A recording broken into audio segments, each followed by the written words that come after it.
I'm Charlie Bright of Gold Derby, and today I'm speaking with Coodie Simmons and Chike Ozah, the directors of the documentary Genius, a Kanye trilogy, which is currently streaming on Netflix. Coodie, the first thing I wanted to ask was, when did you first see Kanye rap, and what was the first thing that you thought when you saw him as a performer?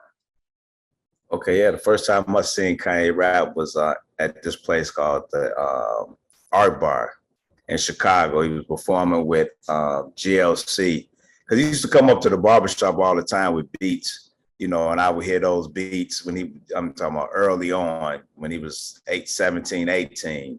But then when I seen him perform with his group and rap, that's when I was like, oh, this dude is this the one. I mean, he was so charismatic on stage, and his and his lyrics, the things that he was talking about, I was like, oh, this guy is a standout artist.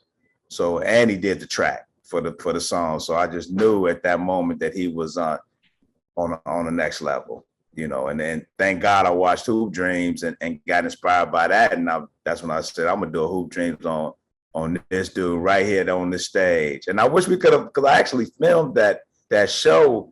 This guy John Bellamy, he has the footage, but he got like so much storage, so much footage that he stored that it would have been almost impossible, he thought, to find. Definitely when I finally got in contact with him. So, but that was when I first heard him rap at that show. Yeah.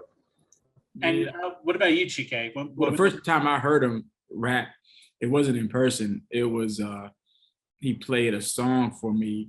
He played Jesus Walks, and that was the first track I heard Kanye rap. And I mean, you could imagine hearing that, and I was just like, I just felt like I was bought in. I mean, I was already bought in on him as a producer because I heard a lot of his production before. But when he played that for me, I was like, oh, you got it. Like, this is great. You know what I mean? Like, just to be bold enough to rap about Jesus, but then be talented enough to create a song about Jesus that could be a #1 song, and even in hearing it at that time, you knew it was something special. Like, you knew, like, it was a song that you could ride around the block with. You know what I'm saying? Like, I could literally ride around the block pumping a song about Jesus and bop my head and feel cool. Like, that's a major accomplishment. You know what I mean? So that's the first time. And I just thought, like, dog, like, if you're doing this type of stuff, like, I want to ride. You know what I'm saying? So. And so, Chike, next question I want to throw to you. This is a bit more of a generic question, but I always find this especially with a group of people, instigated debate. What is your personal favorite Kanye song and why? My favorite Kanye song is actually Roses. It's not like the most popular song, but it's a song called Roses. And, it's just the melody of it. It comes off as like a sad song to me. And I don't know, I just emotionally, I get attached. Like, I've been attached to the moment I heard the beat. It just attached. I've just been locked into it ever since. But that's my favorite Kanye song. I believe we wrote a video treatment to that song too a long time ago.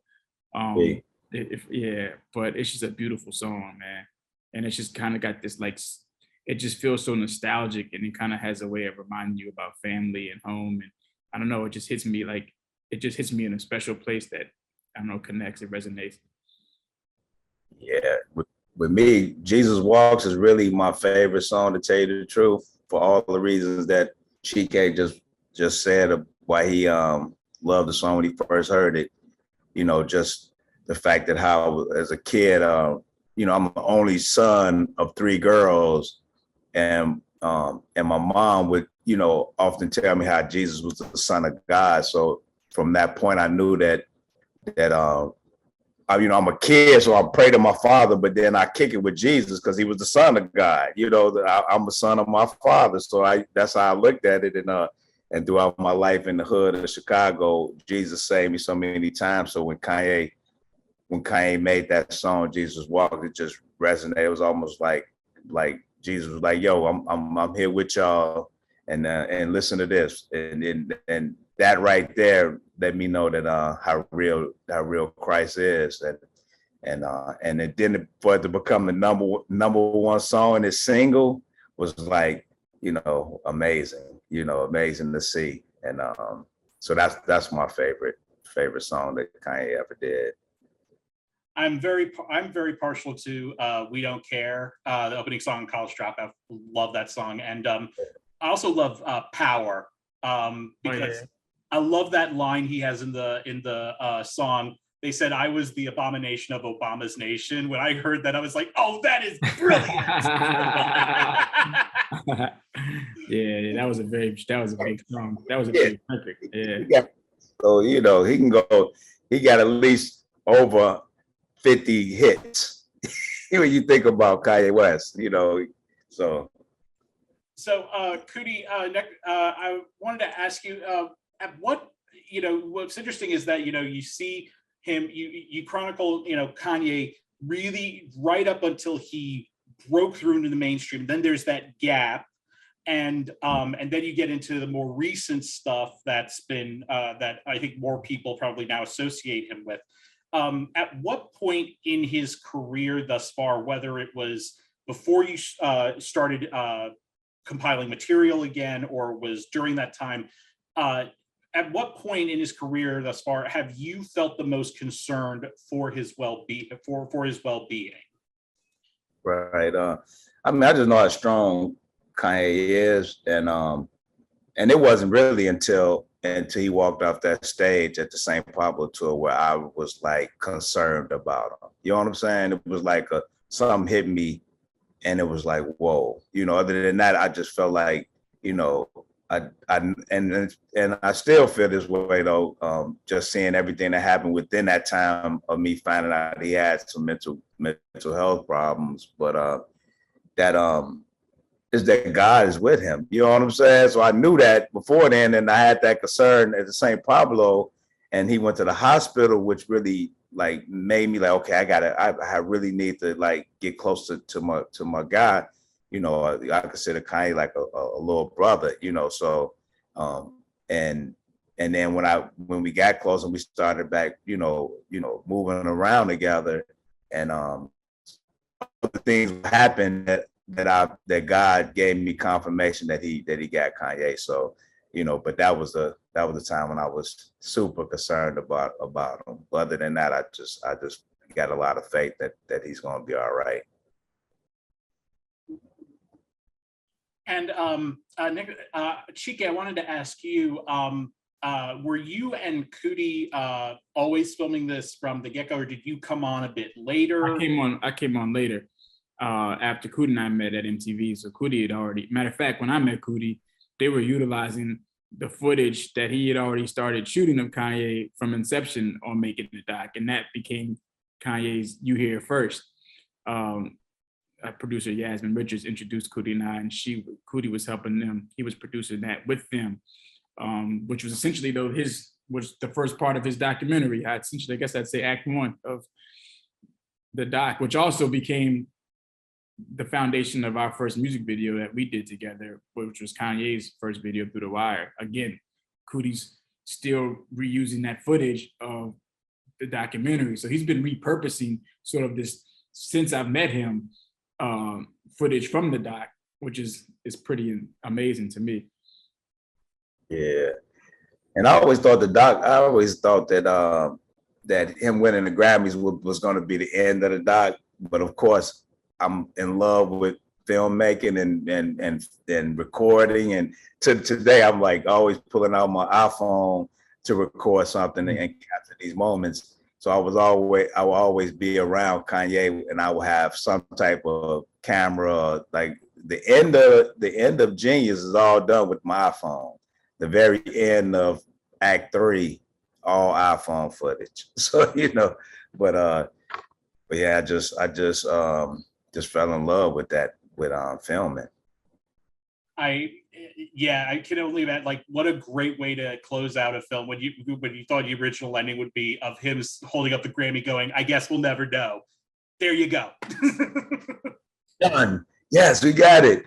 And to see what all that God had and more in store for us, the stories to tell, through our journeys, and then to add to, like, I definitely had the vision of becoming documentary director. Then to meet Chike, we became music video directors because we did a music video, and then thank God that we took, me and Chike was like, yo, we got to, have creative control. So we started our company, our production company, Creative Control, and then we did a website that we was filming everything from Joey Badass to Currency to a bunch of those new artists, and from that we fell into Benji, the 30 for 30, which is a documentary. It was like perfect, and met Ted Schillinger and Monty Martin, who really helped us learn how to tell documentary stories. And then to fast forward to Nina Bon Jovi and Forrest Whitaker,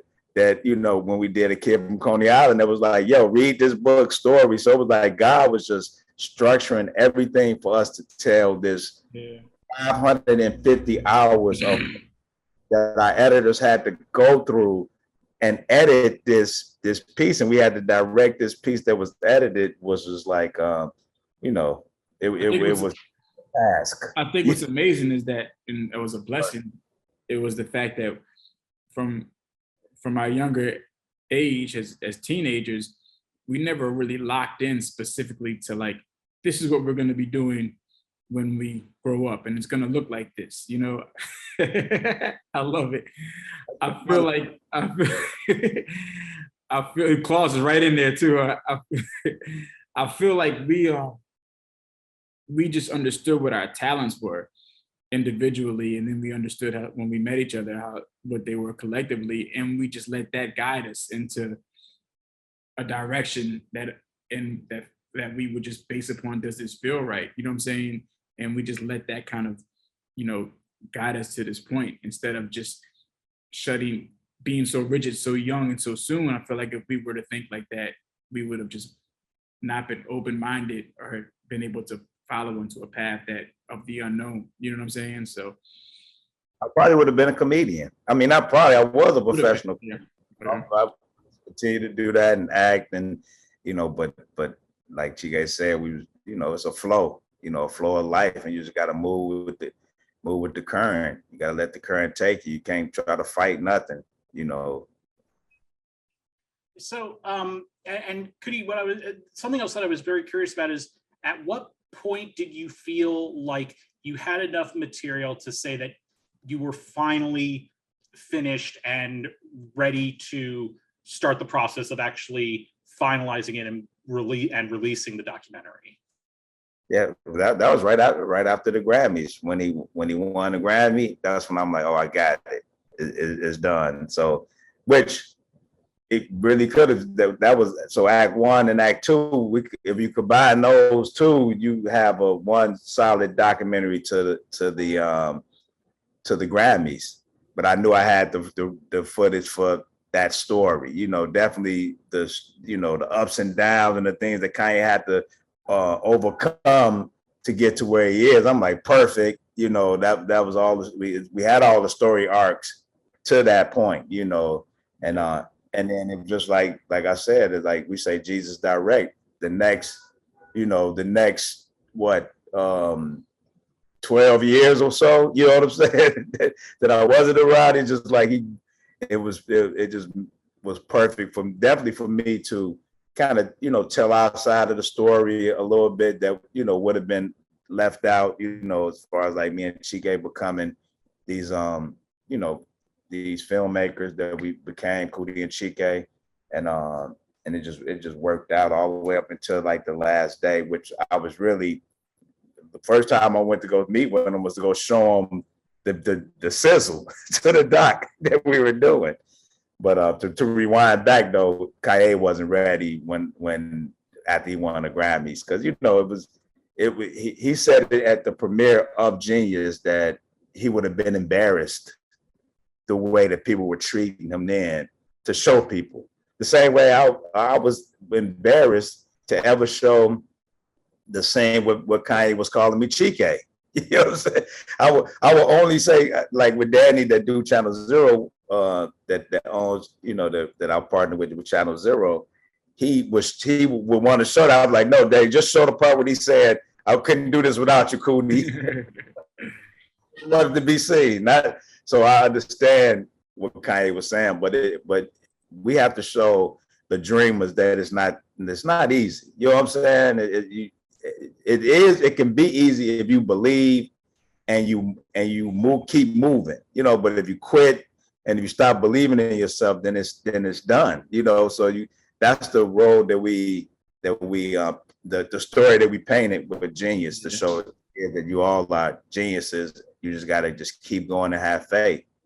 Go ahead, Chike. I know he's about to say something. No, I say 100% because I feel like it's all a matter of perspective when Coodie's like, yeah, because it can be easy and it's just a matter of shifting your perspective to understanding that, you know, you're gonna fail more times than not. You're gonna lose more than you're gonna win. You know what I mean? But you only need one win to mitigate all those losses, you know, and it's just a matter of perspective of understanding like these things are gonna happen, but I'm gonna look at them as not hardships or not as failures, but as tools and things for me to learn from and things that are gonna prepare me for what I'm trying to achieve. You know what I mean? They're all lessons. And so if you can just shift the perspective and take and look at the failure as a blessing, you know, look at the hardship as a blessing. And it's not easy, but if you can shift that perspective, then it becomes easier because you've already accepted these things that are going to happen along the way.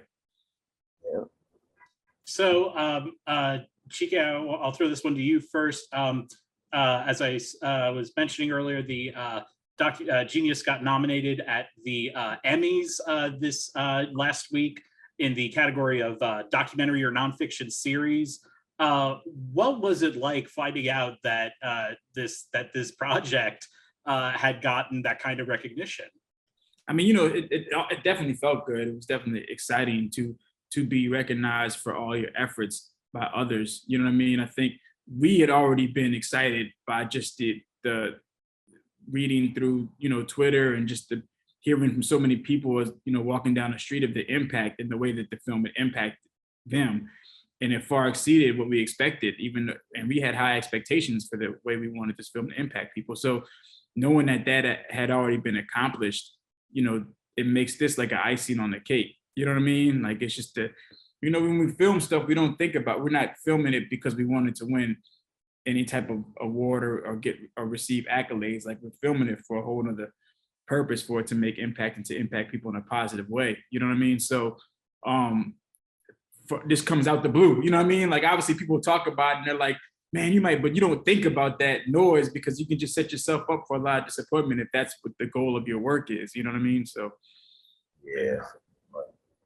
It was definitely, we definitely have a lot of gratitude and appreciation for 100% the nomination. But like Chike said, we already won with the response and the impact that the movie had on these, like I say, dreamers. You know what I mean? And the way they come up to us and they, you know, saying, you know, they were really inspired by our film, to the point where everybody that come up to us is coming up to us with a camera. Yo, I got my camera now. Or man, I went back in the studio because they, you know, it's almost like you can do it. Our movie is like, you can do it. Just keep going. Just keep going. It might take you 21 years like it took us. But guess what? We're here now. Yeah. And we got nominated. And we're talking to you, Charlie. You know what I mean? We're so gracious. I'm so gracious for like the nomination. Like, that's a win there. Like, nothing else has to happen. You know what I'm saying? We're nominated. I'm blessed. You know what I mean? Can't control it. Yeah. Be blessed with the nomination, like, and be happy with the response, because things you can't control, you just have to be one step at a time, you know. And the appreciation is for the nomination. And you get to go to a fun party too. Exactly. Party. Well, Coodie and Chike, thank you so much for joining us. We wish you all the best over the next couple of weeks. And to our viewers, please like this video, smash that subscribe button, and don't forget to go to goldderby.com to make your Emmy predictions. Thank you, Charlie. Appreciate you, man. Peace.